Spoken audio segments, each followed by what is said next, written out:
Ai, meu coração está apertado. É como se as paredes estivessem exprimindo os pensamentos. Eu queria tentar empurrar essas paredes e me sentir livre. Mas como fazer isso? Muitas coisas podem causar esse aperto e há ajuda para isso.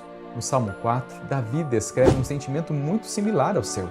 Ele diz: "No lugar apertado, faz um lugar amplo para mim. Tem misericórdia de mim e ouve a minha oração." Davi se sente exprimido, angustiado e pede libertação.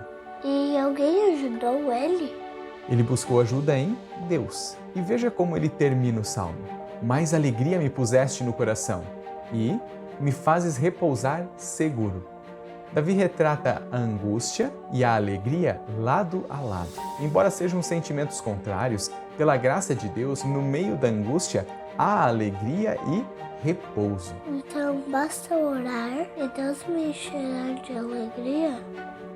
É bem mais profundo do que isso. Davi expressa, na verdade, que Deus é a sua alegria. Só tu, Senhor. Ou seja, não significa que Deus agora fará tudo o que eu quero, da forma como quero, mas que o Senhor nos enche de alegria e repouso por confiarmos nele, descansarmos no seu cuidado e na sua direção, apesar das coisas ruins que aparecem no caminho. E enquanto caminhamos, Deus age colocando pessoas capacitadas para cuidar de nós, intervindo nas situações difíceis pelas quais passamos, provendo remédios e assim por diante. Entendi. A minha alegria não está na ausência da angústia, mas na presença do Senhor. A Ele eu oro em confiança e Ele cuida de mim, de diversas maneiras, até com coisas comuns do dia a dia. Isso mesmo, só precisamos ficar atentos com as mentiras. Mentiras? Como assim? O pecado nos faz acreditar que alegria e repouso estão em tantos lugares menos em Deus. Veja como o Salmo chama a atenção para a busca dos filhos dos homens. Até quando amarão o que é vazio e buscarão a mentira? Sim, o ser humano ama se agarrar a tantas mentiras. Por exemplo, achar que a alegria vem da fartura. Eles têm fartura de cereal e de vinho. Não é exatamente isso o que muitos dizem? Então não é a riqueza que empurra as paredes? Fartura ou riqueza em si não é algo ruim.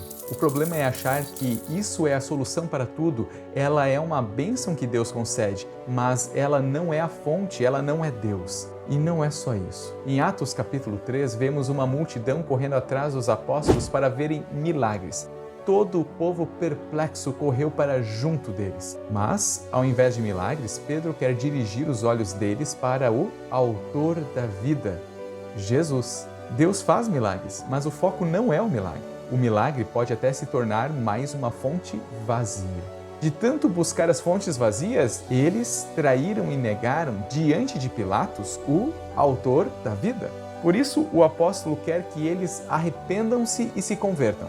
Arrependam-se dos seus pecados, de buscar sentido para a vida no enganoso coração humano ou no que muitos dizem ou naquilo que é vazio, mas que seus olhos mudem de direção, a fim de que da presença do Senhor venham tempos de refrigério. Uau, de novo! Da presença do Senhor que vem o repouso. Mas, ao mesmo tempo, é tão fácil sermos enganados e pecarmos contra o autor da vida.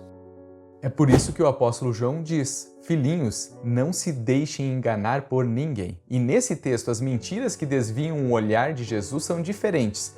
A primeira mentira é que se você pecar, você já não é mais filho e herdeiro de Deus. O apóstolo fala o contrário. Agora somos filhos de Deus, mas ainda não se manifestou o que haveremos de ser. Embora sejamos filhos, ainda não somos perfeitos como é o nosso Senhor.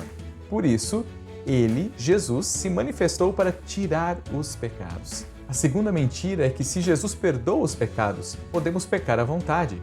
Por isso, o apóstolo alerta: todo aquele que permanece nele não vive pecando. Todo aquele que vive pecando não o viu nem o conheceu. Somos pecadores. Ainda não se manifestou a perfeição, mas não nos entregamos aos pecados. Pelo contrário, devemos estar em constante arrependimento e luta.